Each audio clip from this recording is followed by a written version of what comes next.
वचन को पढ़ते हैं।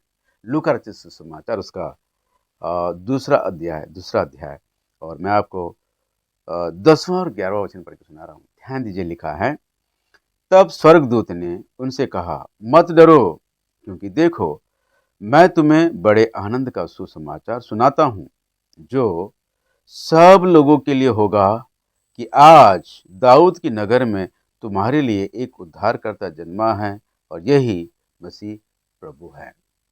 और यही मसीह प्रभु है। दाऊद की नगर में आज उद्धारकर्ता जन्मा है।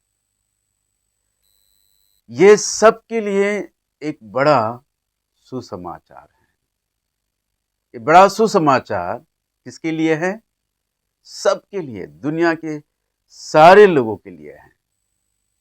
दुनिया के हर धर्म और जाति के लोगों के लिए एक बड़ा सुसमाचार है कि आज दाऊद की नगर में उद्धारकर्ता जन्मा है, जो मसीह प्रभु है। लेकिन मेरे प्रियो, आज जो क्रिसमस हम मनाते हैं, क्रिसमस के इस दिन को दुनिया समझ नहीं पा रही है, क्योंकि ये दुनिया जानती नहीं है, ये दुनिया और दुनिया के लोग ये जानते नहीं कि उनकी क्या परिस्थिति है। इसलिए ऐसे लोगों के विषय में वचन कहता है। आइए हम पढ़ेंगे लूका रचित सुसमाचार उसका पहला अध्याय, और हम देखते हैं 78 और मैं आपको 79 वचन पढ़ के सुना रहा हूं कि अंधकार और मृत्यु की छाया में बैठने वालों को ज्योति दे। प्रभु यीशु मसीह दुनिया के लिए उद्धार करता ही नहीं, वो ज्योति देने भी आया है।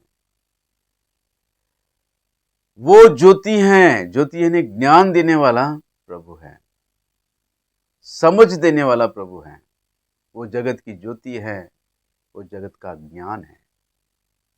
और लिखा है, अंधकार और मृत्यु की छाया में लोग बैठे हैं। तो दोस्तों, अंधकार यानी पाप से भरा जीवन। हर एक मनुष्य जन्म, कर्म और स्वभाव से पापी है,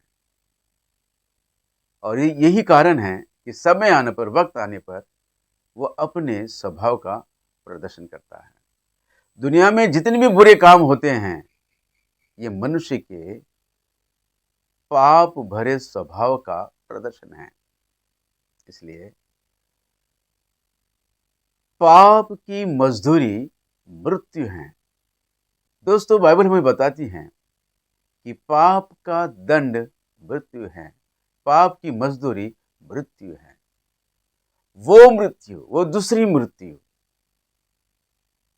जो युगानुयुग नरक की आग में जलना पड़ेगा। पहला मृत्यु जो है, इस जगत को छोड़ कर जाने के बाद अगले पल अगर तुम पिता से समाधान या परमेश्वर से अपने पापों का प्रायश्चित नहीं करोगे, तो अगले पल उस नरक की आग में अपने आप को पाओगे।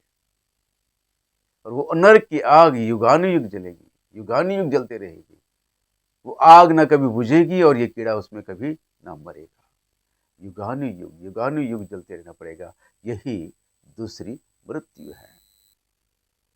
तो दोस्तों, इतने बड़े भयंकर दंड से बचाने के लिए प्रभु यीशु मसीह इस जगत में उतर आए हैं। और इतना ही नहीं मेरे प्रियो, जो कोई यीशु पर विश्वास करता है और उसके क्रूस के बलिदान पर विश्वास करता है, उसके बहाए गए पवित्र लहू के द्वारा अपने पापों को धो लेता है, वो प्रभु यीशु मसीह के परिवार का सदस्य बन जाता है, उसके कलीसिया का अंग बन जाता है, उसके राज्य का वारिस बन जाता है। तो दोस्तों, यही एक अच्छा समय है, यीशु मसीह पर विश्वास कर लीजिए, तो तुम और तुम्हारा घराना उद्धार पाएगा। जय मसीह की। Praise the Lord. आमीन, आमीन।